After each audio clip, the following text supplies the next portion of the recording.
Assalamualaikum warahmatullahi wabarakatuh. Kami dari 10 perkenalkan nama saya Marsha Safira Azhara dari absen 19.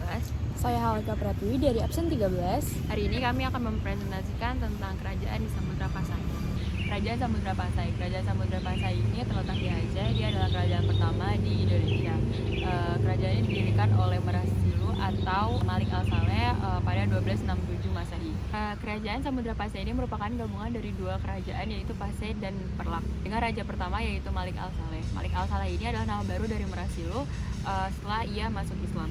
Dan ia merupakan Sultan Islam pertama di Indonesia yang berkuasa kurang lebih itu 29 tahun atau 1297 sampai 1326 Masehi. Lalu di sini saya akan menjelaskan tentang raja-raja yang ada pada zaman kerajaan Samudra Pasai. Yang pertama ada raja pendiri atau raja pertama. Raja pendiri atau raja pertama di kerajaan Samudra Pasai adalah Sultan Malik Al-Saleh atau Merasilu. Beliau memerintah pada tahun 1627 dan beliau merupakan satu-satunya sultan dari Kesultanan Samudra Pasai yang bisa membaca Al-Quran pada abad 13 dahulu. Lalu selanjutnya yang kedua ada Raja Masa Jayanya. Pada masa jayanya, kerajaan Samudra Pasai dipimpin oleh Sultan Mahmud Az-Zahir di abad yang ke-14 pada tahun 1326 sampai 1345.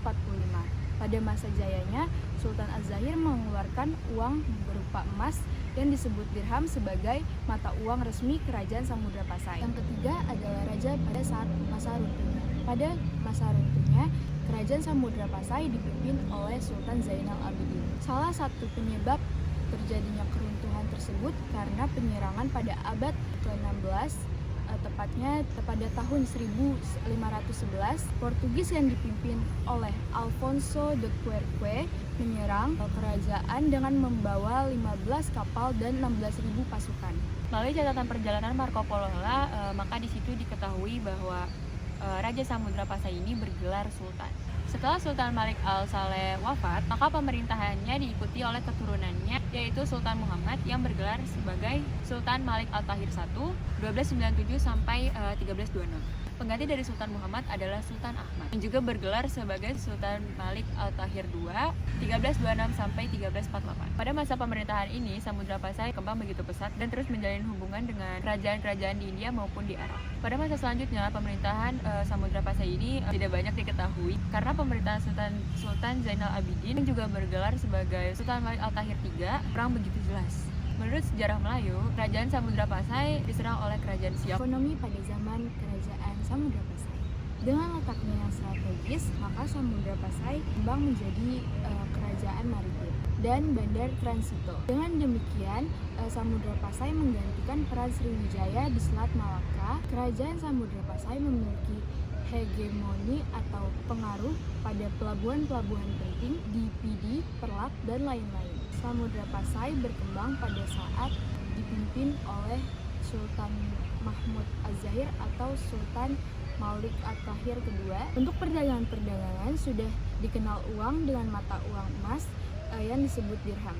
Yang ketiga ada sosial budaya dari kerajaan Samudra Pasai. Telah disebutkan dibuka bahwa kerajaan Samudra Pasai merupakan kerajaan besar, pusat perdagangan dan perkembangan agama Islam. Sebagai kerajaan yang besar, kerajaan ini juga berkembang suatu kehidupan yang menghasilkan karya tulis yang baik untuk menulis karya mereka dalam bahasa Melayu. Inilah yang kemudian disebut dengan bahasa Jawi dan hurufnya yang disebut Arab Jawi.